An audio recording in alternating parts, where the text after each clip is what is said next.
A new hands-on video of an iPhone 17 Air dummy model has surfaced, providing a closer look at the rumored design of Apple's thinnest iPhone ever. The iPhone 17 Air will measure just 5.5 mm at its thinnest point. The Air will feature a 2,800 mAh battery. The iPhone 17 Air is also expected to weigh just 145 grams, which makes it one of the lightest smartphones in its class.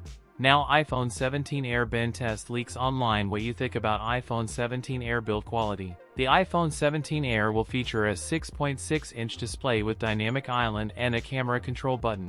Apple is also expected to make a 120 Hz refresh rate. T is likely to be powered by an A19 chip with 12 GB RAM.